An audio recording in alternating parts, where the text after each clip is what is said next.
'Cause We're Nerds, the podcast that covers trends and releases in comics, movies, video games, board games, and much more. I'm your host, Caleb, and with me is my brother, Jacob. Hey, everybody. Video games have been around for quite a while, but it hasn't been until recently that video game remasters have hit their stride. With so many being released, what is their impact on the industry? Is paying full price for a 20-year-old game fair? And how will they shape the future of gaming? Find out on this week's episode of 'Cause We're Nerds.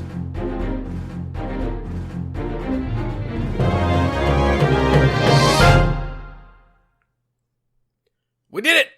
Jacob, we did it! We did it! We did it! Yes, we did that thing that you are talking about, that I know exactly what you're talking about. What did we do? We collectively brought Spider-Man back into the MCU. See, you think it was collectively, but it was actually just me. You're welcome. Yeah, so news broke. I think everybody knows by now, but Spider-Man is back in the MCU for a limited time. Jacob, you might be able to fill in some details, but I think that basically this new deal says he can finish out his trilogy in the MCU, and he can appear in a single future MCU film. They have not specified what that will be. Yes, the deal is also led open where they said that negotiations will be at the end to see if there will be a renewal. So that's good. Also, Disney now will be paying for 25% of the third installment in the trilogy. But they will also be taking home more than they previously did. Oh. Okay. So yes. That's good for them. Yes, and Spider-Man can now appear in Venom. So, that's good. Sorry, I'm caught a little off guard. I was having mic issues before we started recording, and I just realized what was wrong, and I fixed it. So, yeah, good stuff. Jacob, that's a little loud at the beginning. You might want to pull that down. What's a little loud?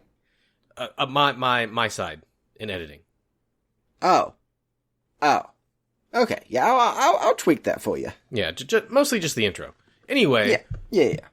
I am really excited about this. I didn't think that Spider-Man would ever make it back into the MCU, so the fact that this happened after they announced it is kind of astonishing to me. Yeah, I would love to see him stay. However, I think Marvel is going to use this opportunity to make Spider-Man not as big of a player as he would have been previously. I agree. I think that what they don't want to do is put themselves in the position that they were going to be in at the end of 2, where there's a major cliffhanger and things aren't resolved. I think that they're going to want to kind of wrap everything up, make sure that all those loose plot threads, to the MCU at least, are resolved before they potentially lose him again. Yeah, it's kind of disappointing because there's so many, cool storylines that they could do, and even if they renew the deal, they're going to have to be careful because since Sony did this out of nowhere, who's to say that they won't do it again? So even if they do get him back past this deal, it's kind of sad just because I know they won't. I don't think they'll take their time and do longer stories due to the fact that he could be ripped out. And I don't think he's going to be as important in other stories, such as if they do another Avengers movie or the new Avengers or, anything like that, which is kind of depressing. But all that matters, the most important thing, is that Tom Holland's going to finish his trilogy, which is super exciting. Mm-hmm. And then that additional movie, which will be nice. Yeah, and honestly, I'm really curious to see what they do with him on the Sony side of things. I mean, Courtney was asking me, what movies could he appear in before his next appearance in the MCU, his, final movie of the trilogy. And the only thing I can think of that we know of is Venom 2, because I don't know if that started shooting, but it's close, and he could potentially be in that. And that would make sense why Sony was pushing so hard, because if that's already been written and planned out, they would not want to take him out of that, and then coming to this new deal, why they're more willing to. Mm-hmm. It's going to be interesting if Spider-Man appears in Venom because, as of now, well, maybe now the new deal, but beforehand, we weren't sure if we didn't think Venom was in the MCU, and they couldn't mention certain things, but now if Spider-Man goes and is in Venom, is it a linked universe? Is it a separate universe? Are they going to talk about the MCU? It's going to be interesting to see how they play with it. Yeah, I think it's going to end up being kind of like an Elseworlds thing. The Sony stuff will reference the Marvel stuff, but I don't think the Marvel stuff will ever reference the Sony stuff. You don't think so? No, not really. Interesting. I mean, let's just, obviously, since we get Spider-Man for one extra movie, let's just go ahead and plug him into a Deadpool movie, right? Go ahead, give fans what they want. That way, in case Spider-Man's ripped away, we have at least one. Yeah, I'm just really happy that he finally gets to finish what they started instead of being ripped away in the middle. So, even if he doesn't come back after this deal, I'm okay with it. I feel fortunate enough that this deal happened, they're getting to finish it again. So, all that good stuff. Oh yeah, I completely agree. But we are here to talk about video games. Jacob, do you play video games a lot? Caleb, I would say I play video games a healthy amount. Define healthy. Entirely way too much. But not as much sometimes as I'd like to, and sometimes too much. More than I'd like to. I hear that.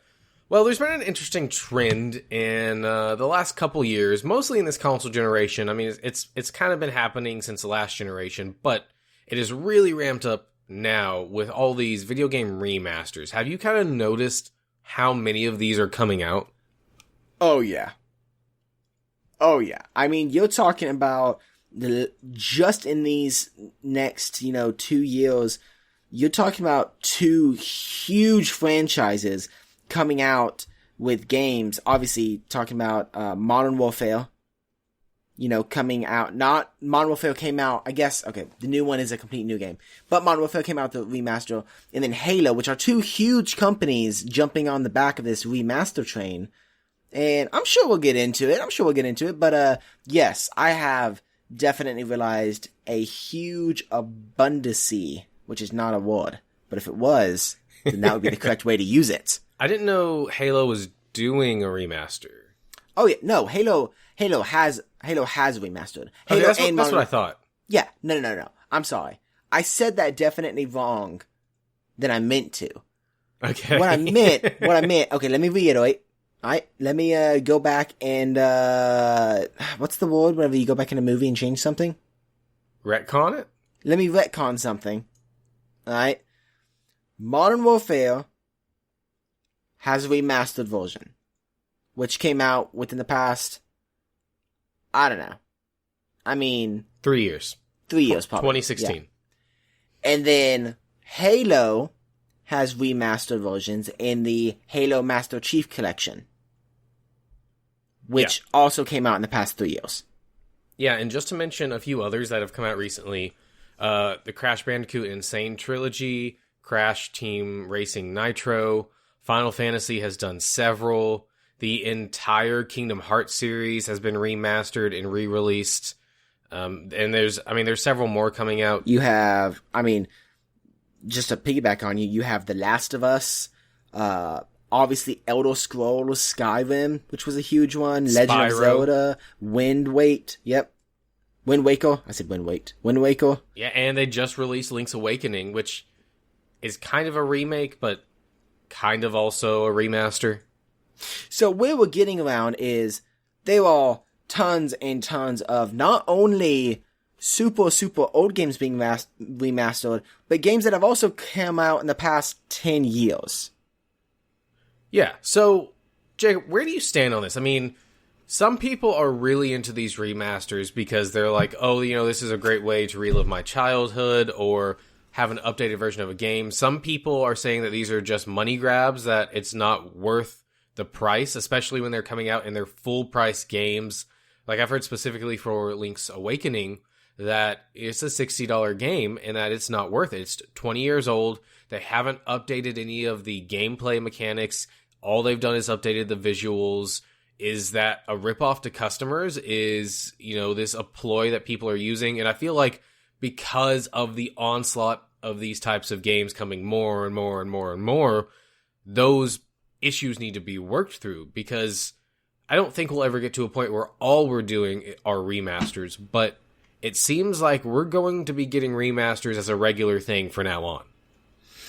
I have mixed feelings about this. Okay, let's look at how I feel personally, right? I think it depends what game, for me personally. As a whole, I'd say I'm okay-ish with it. And the reason I say that is, looking at them, I played some of these games when I was, younger. For example, the Crash series that has the remastered, Halo, Modern Warfare. I played a lot of these when I was a kid, and they're still fresh on my mind. So it's not like I'm forgetting about them. But that being said, I have newer systems now. I don't have the original system that I played those on anymore, so I wasn't able to play them. So it's nice that the remaster comes out, because better graphics. Everybody loves better graphics. B, I can actually play it now again and kind of relive my childhood. And that's why I think it's kind of a fine line. I think that remaster games are good for older generations, because they can live through their childhood again, and they can just remember the great times that they had playing those games, even though they're on the newer consoles. And I think they're good for the younger generations, because I think that a lot of times, the younger generations won't play older games. That's just how it is, unless you're talking about arcade games. But with these remastered, it gives them a chance to kind of connect with the gaming that the older generation had. And so I like that connection. Now, saying that though, I think if you're kind of stuck in the middle, which is kind of where I'm at, it's hard.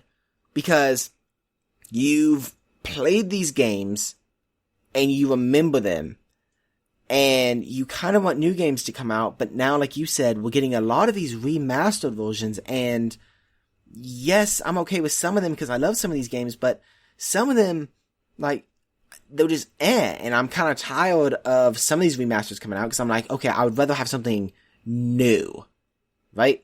Mm-hmm. But, and not to talk forever, but saying that, I'm also still okay with them, and this is why I'm okay with the remasters, is even though we have these remasters coming out, and even if people think they're money grabs, I've read things about this, and we all know that remastered games, basically they have heightened graphics. Sometimes they go back and fix some mechanics. Sometimes they change some gaming controls, to make it better for the gamer. But sometimes it's just simply appearance, which is kind of like what you were talking about with the Link game. And I'm still okay with that, because it takes a fraction of the money and the fraction of the time that it took the company to make the original, to make these remakes. And I think that the money that goes into these remakes allows them to have a bigger budget for future games that they're going to end up developing. I just want to make sure that we're on the same page. You said remakes, but you meant remasters? Oh, remaster. I apologize. Okay. Remaster. Yeah. Yes. Because remasters and remakes are actually two different things. A remaster is where they have essentially taken the old assets and kind of updated them and used, for the most part, the same code. A remake is where they've gone in and restarted from the ground up. And sometimes it's really clear, like all the Final Fantasy ones that have come out, those are definitely remasters. It's the original stuff that they've just made look better. But there's ones that straddle the line, like Link's Awakening, which they did have to redo from the ground up, because that's a 20-year-old game on a completely different console, even though they didn't change any of the designs. And things like Crash Bandicoot is actually more, I think, of a remake, because I'm pretty sure that they completely remade everything for those. And for that series, I know they made some adjustments to the games, specifically so that all three of the games had the same physics engine, so that it would be more cohesive as you're playing through them. Mm-hmm. And then those games that straddle the line between remakes and just completely new games. For example, the new Modern Warfare game, it has the same characters as the old game, and it's about the same story, but it's set in different spots, and you have different campaigns. So it's almost like a remake, but it's really not. It's really its own entity. Yeah, and my take on these remakes is, I mean, I'm way more positive about them than some people, I think. I was listening to a podcast today talking about Link's Awakening, or maybe it was the other day, and I got really frustrated with this one guy who was so negative on Link's Awakening because he was saying that all they've done is gone in and updated the visuals, and that shouldn't make it a full-price game, and that it's a 20-year-old game, and that's ridiculous that you have to go out and pay $60 when all you have to do is go emulate it. And to that, I have a couple things. One, emulation without the game is illegal, so not a good argument. Also, most people don't understand. Really quick. Yeah. Why don't you explain what emulation is for viewers or listeners that don't know? Okay, so emulation is basically where you can download a game, typically onto your computer, but sometimes onto other, like, small consoles and things. You can download a game onto your computer and use something called an emulator, which basically acts as a virtual version of the console that game is for. So if we're talking about Crash Bandicoot, the first one, you would have a PlayStation 1 emulator that would allow you to play that PlayStation 1 game, but on your computer. Now, emulation itself is completely legal. However, it is illegal to emulate a game that you do not physically own. And that's where people get into a lot of trouble, because it's pretty easy to go out there and find the emulators are super easy to find because there's nothing wrong with them. The ROMs, which are the games themselves, they're a little bit harder to find because that gets into a really sketchy area. Because yeah, if you have the physical game, you can have one, but if you don't, then you're not supposed to. And of course, most people go on and download whatever they want to play it because they're not freely available or they're too expensive to get physical copies now.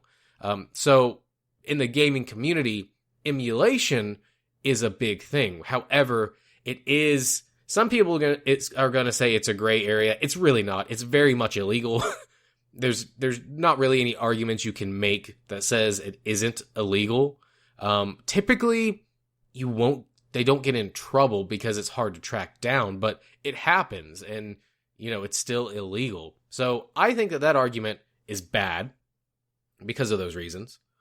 And then me being in, software development, I know what it takes to do something like this. And especially when it's a complete remake from the ground up, like Link's Awakening or like Crash Bandicoot, while you might not be changing much and your designs are pretty much the original, you're starting from the ground up with code, with all of your assets, your images, your character models, all those types of things. You might save a little bit of planning time because you're not having to replan everything, but it's a lot of work. It is the work of a full game, so I don't really know how they can justify saying it's not. I don't understand how they can be appalled at the price that they're selling these things at, unless they just really, really don't understand.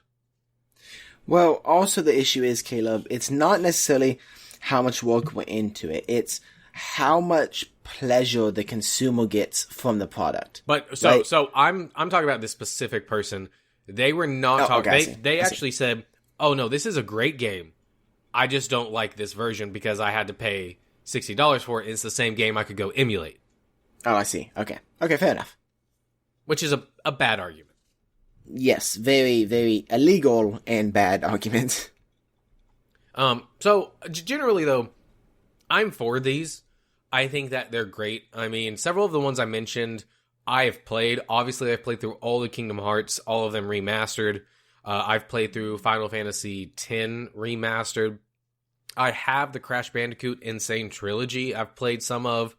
And I think these are great because it lets you experience things as a child, or experience things that you did as a child, or if you never did experience them, play them and it not be a barrier, because a lot of times when you go back, especially to those early 3D games, the handling is not great. The graphics sometimes are so hard to tell what's going on that it's hard to play.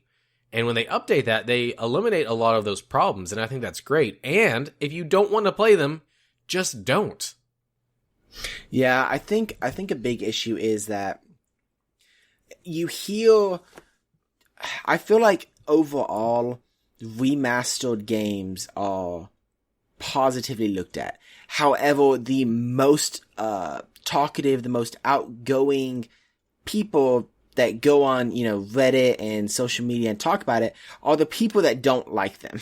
There's not a lot of people going and taking their time, going on saying how much they love them as much because they're busy playing the game. Whereas there's people saying, oh man, well, why don't they do this, this, and this? That's kind of like with most things. So I feel like if you look, you would think that there's mostly a negative outlook, but I feel like actually the majority of people are okay with the remasters. Yeah, I think so, but I think that there are some interesting questions to pose. When you have so many coming out, how does that affect the market? How does that affect people's mindsets? How does that affect how you make games? Do you make games differently with the idea that in a few years you can remaster it and make money again from it? Like, what are the implications of this? Now, it's interesting because I wanted to go back for a second to something I said earlier. I personally am okay with this because this allows companies to build a bigger budget for upcoming games, right? So, like you said, remaster games obviously do cost money. There is work that goes into them. However, they don't typically, from what I've read, cost as much as the initial game, right? Especially if it's a more recent game that's come out. Now, something that's, something that straddles the line between a rebuild and or a remake and a remaster. Now, those are probably more expensive.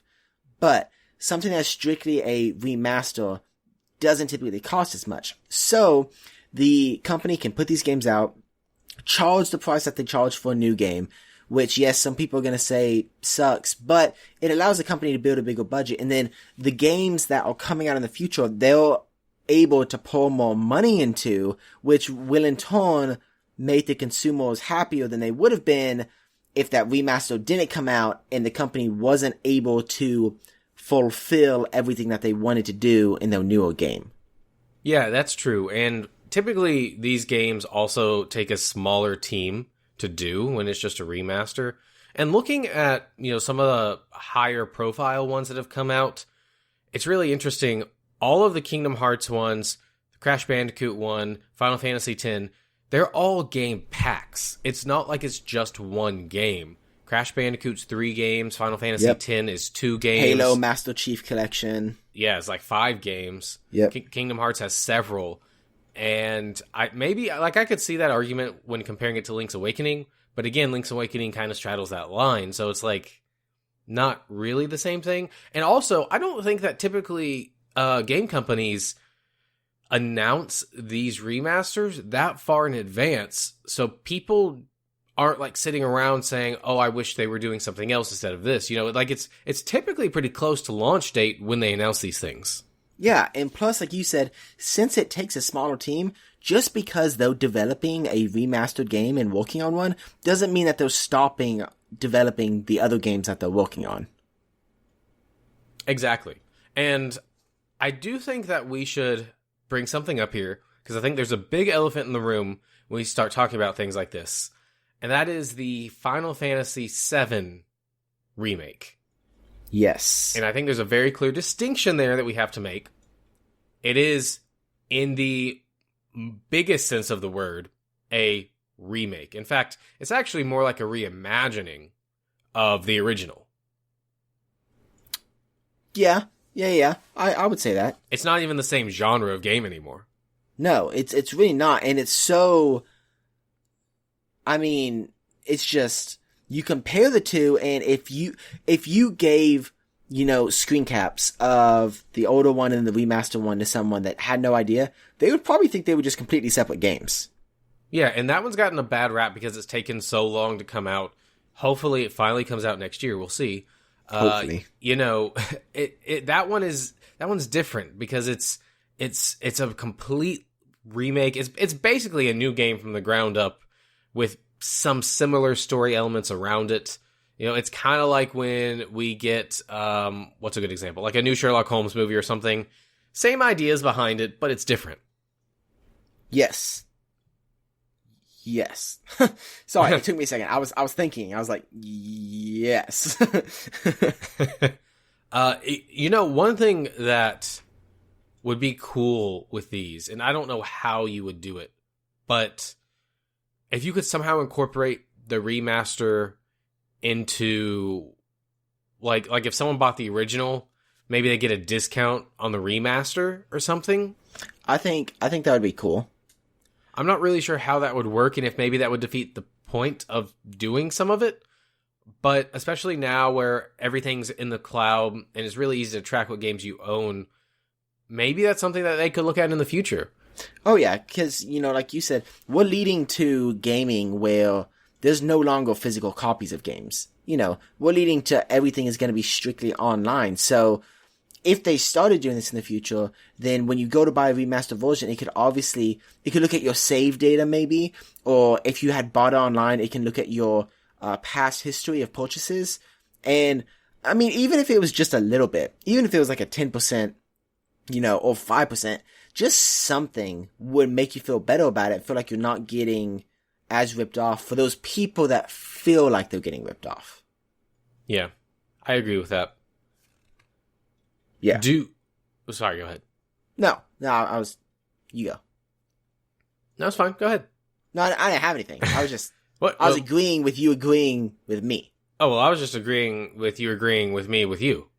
Well, obviously we all agree that my agreeing to your agreeing to my agreeing is the best to agree on. I agree. Good. I agree too. You were saying?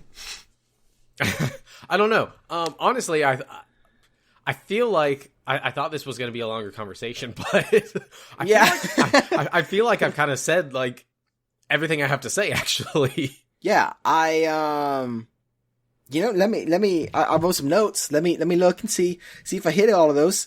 I named the games. I did say that. And yeah, I said that. All right, yeah. There you go. No, I guess the only thing is, one thing I find really intriguing, which I didn't really think of until I said it earlier, is the implications of how games are developed with these remasters in mind. I don't really know what that looks like, and I don't know how that would be handled exactly, and so it's kind of hard to talk about, but that aspect of it is actually really interesting to me. So you're saying basically if a company's going to develop a new game now, they're looking at it from a standpoint of, okay, well, let's make this now. In about 10 years, we're going to go in and remaster this. So it would change them and maybe make them do certain things that they previously would or wouldn't have done without that information? Exactly. Okay, so what implications are you thinking of? Like, what would they change? I'm not sure. I think that there's probably different development practices that they would do. I think that, it's commonplace now to save all of your code for your stuff, right? Back in the day, it wasn't. That's one of the reasons it took so long for Final Fantasy VIII Remaster to happen, because they lost the original source code, because you just didn't save those things back then. These days you do, so I don't think like saving stuff is going to be an issue, but potentially the way you design things might be changed, whereas in the past, if you're only on a specific console, you could design it 100% for that console, get all of the power out of it. But if you have this idea that maybe you'll be reusing it in the future, maybe you don't do that. Maybe you change the way it's designed and go about it a completely different way, or even maybe nix features because you want those to be available in whatever future iterations you do. I feel like maybe those are reaching a little bit. I don't know if anyone would actually do that. But I still feel like there has to be implications from the developer standpoint when they're seeing all these games come out and thinking about how that might factor into their games in the future. Oh, yeah. I can completely see that.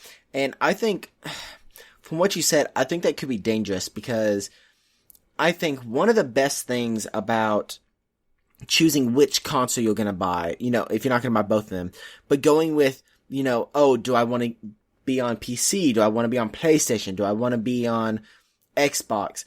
I think some of the big things, you compare the big things that each one brings to the table, right? And a big one I know for the consoles are they're competing for best graphics and best capabilities in the newer games.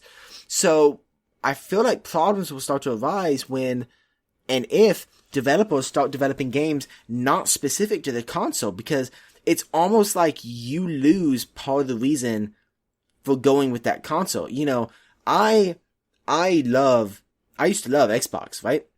But then I switched over to PlayStation because I felt like it had more to offer with the system, with the graphics, with the store. I felt like it just had better things all around. Now, if the graphics were the same and games weren't, you know, or if I bought a PlayStation and then games were coming out and the graphics I couldn't tell were getting better because they were holding back for, you know,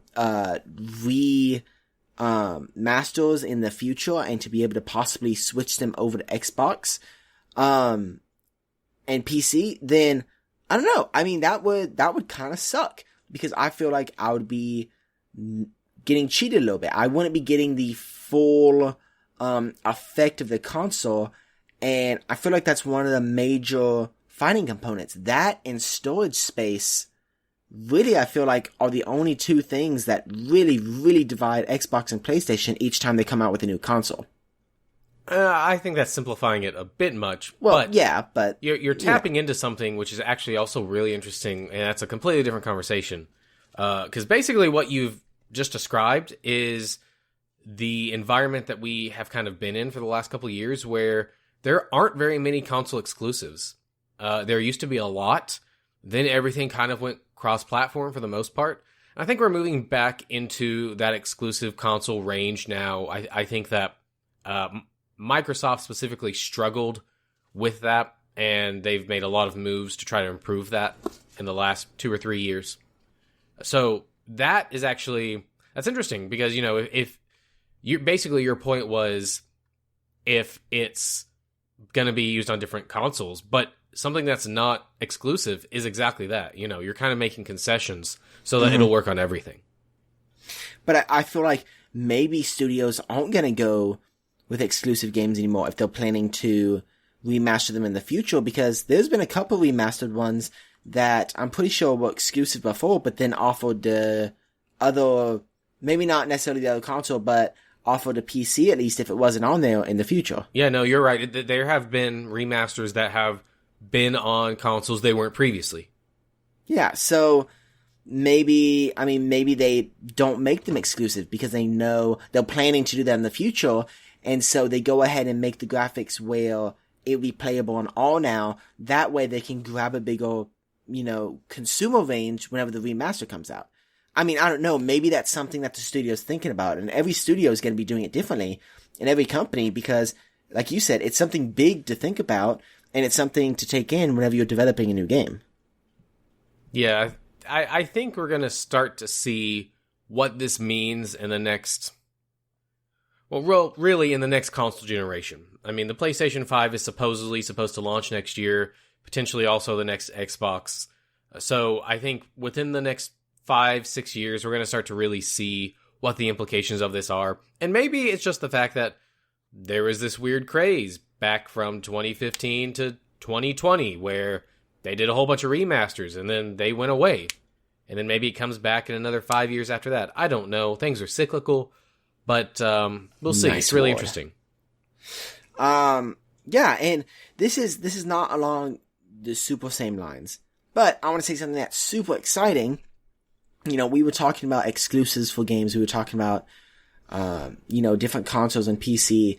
And again, this is not really along the same lines, but I want to bring it up because it's awesome. I think it's amazing that the new Modern Warfare is completely cross-platform, right? So I played the beta, right, with my friends, and I played with Joey, one of my friends that was playing on computer, and then I played with Nick that was playing on Xbox, and we could all talk together and we could play a game together, and that's the first time really that I've seen, you know, a company really use all of them, really use a game on all of the consoles. You know, Rocket League tried it, but Xbox still couldn't play with PlayStation. But Xbox could play with PC, and PC could play with PlayStation. But there was no, it was like a triangle with the side left open. But then, you know, the new Modern Warfare game has completely enclosed that triangle, and so now you're able to play within each console. But something that's super interesting that goes along with this and the exclusivity of a game is that Modern Warfare is open when it comes out, which is like within a month, will be open to all consoles, like I said, PC, Xbox, PlayStation. What about Switch? And Switch, yes. But PlayStation will have exclusive content for a year on the game. PlayStation is going to have access to special operations in the game, which is a huge part of Modern Warfare, for the first year, and no other console will be able to use it. Yeah, I mean, that's a whole other thing about timed exclusives and content that's exclusive to one console and things like that. And I don't know if I want to get into that right now. No, I know. I was just sharing that because we were talking about, remasters and if developers take a different look upon it. And then I started thinking about how, exclusive games. And then I started thinking about, it's exclusive to each console. Oh, hey, consoles can only play with themselves. Oh, hey, wait, not anymore. And I just wanted to, Yeah. share. By the way, not to call you out or anything, but that's actually called cross-play, not cross-platform. What's cross-platform is being on several different consoles. Yeah, cross-play is being able to play together when you're on the different platforms. Way to not try to absolutely call me out in front of our thousands of listeners. Look, man, what about our journalistic integrity? You're right. No, you're right. You have an amendment to be able to say whatever you want. And if you want to use that to correct me and embarrass me in front of all our fans, you go for it. Excuse me while I go cry in the corner. Good. Bye. All right. Well, that's pretty much all I've got about that. You got anything else? Negative. Ghost Rider. All right. Well, that was that, and this is this. It's time for what you been up to. So, Jacob, what have you yourself been up to? It's been a while since you've been on the show. Yes. So you would think, me being a young 21-year-old, that I'll have an array of stories to tell about adventuring out into the depths of the world and coming out with all of these adventures and all of these epic stories, when in reality, I have almost nothing to share. No, that sounds about right. I played the Call of Duty beta, which we just talked about. Fantastic. Honestly, this is the most excited I've been for a Call of Duty game since I very first played Call of Duty. Oh, honestly. Wow. The game is incredible. The graphics are super good. The mechanics are super good. You can now run through buildings and like open and close doors, which seems like something so small, but you weren't able to do that before. And it changes the game so much, like more than you think it would. There's now massive battles of like 50 on 50 where it's kind of leading towards Battlefield a little bit more. There's vehicles and online. There's like night vision modes. It's just added a tremendous amount, and that's not even all we're getting. And it still has a campaign. And I can't tell you the last time that a game has come out that I've been excited for the campaign. Because something else, Caleb, that we should talk about, I don't know if we've talked about it before, but maybe on an episode we should talk about how games are leading away from campaigns and going into multiplayer. Yeah, that's a good one. Thank you. I know. I'm the best. I'm the best. Anyways, so it's Gaston from Anyways, so that was fun. Other than that, I really have not done much. For example, this week I had 3 tests and an essay. So I've been a little stressed out. But you finished all of them, right? I still have the essay. Oh. It's due tonight at midnight. Oh. But it's a shorter essay. It's not like a long essay. So I'll be able to knock it out like in 30 minutes, maybe an hour. But, let me think. I hung some Naruto art in my room. Oh, very nice. Yeah, Leah drew it for me. and she's a fantastic artist. So I have it hanging up. It looks really, really good. I'll have to send you a picture of those. Cool. And then for everybody else, Caleb, you already know. But I am planning to go to medical school, right? So I've been working on my grades and working on everything that helps me look good for the application process. And one of those things... Such a weird thing to announce. Hey, back off. I'm very proud of this. I know. Okay. It's a great thing. It's just... Woo! So, obviously, medical schools want you to know the human body. Right? Because, I mean, that's what you're literally walking. Like that. Ooh la la. Literally, like, that's what I'm going to be doing with my life. So they want you to know that. So the best way to know a human body would be to study it. Ooh la la. You know, I need to reword what I was about to say.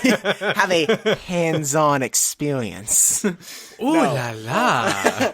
There you go. No, but, so my college, has, I don't know, maybe like 1,200, 1,500, 2,000 people. I don't know. It's not a huge college. They have a cadaver class. And if you don't know what a cadaver class is, it is a human dissection class. If you don't know what a human dissection class is, it's dead bodies that you get to cut open. Right? I mean, that's really what it is. So they only take 6 people out of the entire college. And I submitted a paper thinking, you know, there's no way. I thought I'd just submit it. And I got in. So it's super exciting. So starting in January, I will be dissecting a human, which is really weird. But I'm super excited because it's going to look really good on my medical school application. And at the risk of sounding like a psychopath, I like that stuff. Like, I like not cutting people. I like, not that, but I like, you know, anatomy and physiology. So this is going to be something that's like really big and something that's cool. So, well, this will definitely be a good test on whether or not you should be a doctor. Yes, if I puke, that's probably a no-go. That's probably a no-go. If I enjoy it too much, that may also be a no-go. Oh no. You know, that maybe I'm in the wrong line of work. Dr. Death. Dr. Death. Maybe I should. That's a real guy. That's Oh, well, that was a doctor who was killing his patients. Through surgery, actually. So it's very relevant here. See, there you go. There you go. There's a podcast about it. It's really good. You should check it out. No, maybe I will. Dr. Death. But yeah, so that's really all I've been up to. Nothing else really big. I'm going to Six Flags, not this weekend, but next weekend. So that's exciting. All right. Yeah, so anyways, I'm done with that. Caleb, that was that, and that was a lot of that. What you been up to? I've also been pretty busy. Well, actually, I've been both busy and not busy, but also exhausted. I'm working off about 4 or less hours of sleep right now. I'm surprised I'm as awake as I am. Wow. But when I have had a little bit of time, I've been playing Breath of the Wild. I say a little bit of time. I've actually made a lot of time to play Breath of the Wild over the weekend and stuff. It's still fantastic. I've beaten 3 of the Divine Beasts. So, just 1 more to go. Pretty exciting. Great game. I finally finished Wolverine the Long Night. Ooh. And do tell. You clearly don't remember what that is. That yes, was I the do. podcast. Really? That's actually the podcast where it's Wolverine, and you're like, it's kind of different because, you know, it's not really what I was expecting. I just thought you'd been done with it for a while. No, I hadn't finished it. So yeah, tell me I don't know what it is again. Tell me. You don't know what it is. But I did. So I finally finished it. Really good. It did not end in the way I thought it was going to. Okay. Is that good or bad? At all. It's not bad. It's just not what I thought. It's just not how I thought it was going to end. Not necessarily from a strict story standpoint, just in general either. But there is a season 2 to it, which I think is another 10 episodes. So at some point I'll jump into that. But it's really, really good. Wolverine is not in it as much as you would think based on the title. He's actually more like an elusive character in most of the show. But it's still really good. Like I said before, the episodes are only about 30 minutes long. and there's only 10 of them, so definitely check that out if you can. It is, like, there's a parental advisory at the beginning of it. It's not really meant for kids, so just keep that in mind. And then the last thing I did is I watched a show on Netflix, which is insane because I never start like new things and actually go through them. And I finished it, even though it was only 6 episodes. And that was Knights of the Zodiac, Saint Seiya. Ooh, I saw that, but I haven't seen it. Do you know anything about Saint Seiya? I do not, but it looked interesting. All right, so Saint Seiya is a classic 80s anime around the era of Dragon Ball Z that came over to the US. When it came over, it was renamed. So Saint Seiya is the Japanese title. It was renamed to Knights of the Zodiac when it came over here. And it's like a very classic anime. Like if you grew up, not really my age, a little bit older than me, in like the 90s, then you probably remember this. You probably watched it a lot. I have never seen it. I've never been that interested in it. Those characters are in Jump Force, and they've never been that appealing to me. But I happened to see this on Netflix, and this is a complete, talking about remakes and remasters, this is a complete remake of the original series. It is CG instead of traditional 2D hand-drawn stuff. And what caught my eye was actually, I watched the trailer for it, or the intro, and typically CG anime does not look very good. But this one actually looked really good. Like the movement was right on and everything. And dude, I gotta tell you, the theme song in this thing is one of the most 80s and most amazing theme songs I have ever heard. Oh, really? I could listen to it just on repeat. Like, it's so good. You gotta, if nothing else, you have to turn it on just to listen to the intro. It's so good. It's so good. Anyway, yeah, so I watched it. I found out it's actually been really polarizing for the community, the anime community, which isn't that surprising, because they changed one of the characters to a female instead of, in the original, he was a male. But, I mean, you know, whatever. It does feel like it goes by a little fast sometimes, but overall, I liked it a lot. It's actually not done for the first season.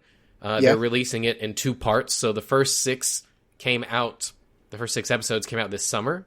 And I'm not sure when the other 6 are going to come out. But when it comes out, I'm planning on finishing it. But I would recommend it to people who are curious about fighting anime in general and action anime. And its hook is kind of like Athena, the goddess Athena, is reincarnated every few hundred years. And she has these knights called the Knights of the Zodiac who protect her from evil. And they're kind of also reincarnated-ish. And they have, like, cool armor that they get to protect her, and, you know, there's a whole thing. Oh, that kind of sounds cool. Yeah, I didn't know what the premise was before, and after starting to watch it, I was like, oh, this is actually interesting. And you said it's on Netflix, right? It is on Netflix. It's actually a Netflix exclusive. Ooh, I'll have to watch that. Did you ever watch that one that I was telling you about? Ultraman? Yeah. No, I have not gotten around to it yet. Caleb. I know. You had time to start a new show, but not get into the show I suggested. Look, man. That's all I got. Mm-hmm. Is that all you got for you? What you been up to? Yeah, it is. You're not gonna talk about your gaming days? What? Your gaming days. My gaming days? I talked about Breath of the Wild. Oh, I guess you did. I thought you talked about it for longer. No. Well, really quick before we go, right? I have a couple bit of tidbits of information, right? Okay. First one. The Kevin Feige has confirmed that Robert Downey Jr. will be reprising Tony Stark in, he didn't disclose which one, but in one of the Disney Plus shows. Interesting. And possibly Black Widow. I don't know how I feel about this. Yeah, neither do I. But, also, this is coming at you super, like, quick, super, you know, this just happened. Breaking news! Breaking news! Boom, boom. You know. So, Marvel Studios has actually just announced a really cool thing. It's called Avengers Damage Control. You haven't seen this yet, right, Killam? I saw something about damage control earlier, but it wasn't anything that interested me. Oh, okay. Well, it kind of interests me. So, this is a really cool thing that Marvel Studios is launching. It is a virtual reality experience, right? But basically it uses, sorry, I'm trying to think of the correct, verbiage, but it uses technology that was created by Shoei. And you can choose different heroes to fight alongside, which is super cool. Oh. You know, some of the options that I saw is they have Doctor Strange, Black Panther, I think, Ant-Man. Yeah, Ant-Man was in there. And those are some of the 3 that was confirmed, and they said there's gonna be more. But yeah, so I thought it was just something really, really cool. It looks really good. They had just released a small teaser trailer for it, and the trailer is coming early next week, I think. But it looks really good. Oh, and this is from ILMX. Yes. Oh. Yeah. It looks really good. The playable character that you play as, I mean... I said ILMX. I meant ILMX Lab. I knew what you meant. You know, it's fine. I don't call you out like you call me out, but, I mean, you know, whatever. Shut up. But, basically the characters you play as are kind of Iron Man-esque armored characters, damage control. So, yeah, I don't know. I just thought that was kind of cool. I know that company's pretty big, so it's probably going to be pretty good. Yeah. So that's cool. That's all I got. All right, man. Well, I think I need to jump off here. I might be trying to go see Joker, so... Well, you know what you should do before you jump off? What should I do? You should go ahead and get on your interweb and go check out Taylor Poole, at taylorpoolmusic.com. That's TAYLORPOOLE music.com. And while they're doing that, you should make sure you know how to speak. You know, I'm just kidding. I can't say Taylor Poole, but you know what I can say? What? CNC Power Hour, which happens to be the other people you should go check out on Twitch. They stream Magic. Are they still down right now? Or are they back up? No. They're back up. Okay. They just forget about that. They're back up. They stream Magic the Gathering and a couple of other games, you know, periodically during the week. But yeah, you guys should go on and check them out. It's a great group of guys. And again, that's CNC Power Hour on Twitch. Also, please check out our website, causewe'renerds.com, where you can find all of our episodes. Yes, it's the best. Thanks for listening to 'Cause We're Nerds. Stay up to date with all the nerdy news and podcast drops by following us on Facebook, Twitter, and Instagram. You can also leave us comments and feedback at causewe'renerds@gmail.com. That's CUZWERENERDS@gmail.com. And as always, if you enjoy this podcast, we would love it if you could leave us a 5-star review on iTunes. We'll see you next week, and as always, stay nerdy.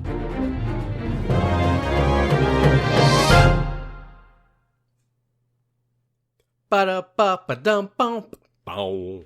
Bow. Bow. Bow. Ba-da-ba-dum-bum. Bum bum bum ba da ba bum bum ba da bum bum ba bum ba bum bum ba la da bum ba dum ba da da la ba da bum bum bum da la la bum ba da dum ba da bum bum bum. That was beautiful. Thank you. Unplanned, perfectly executed. Boom.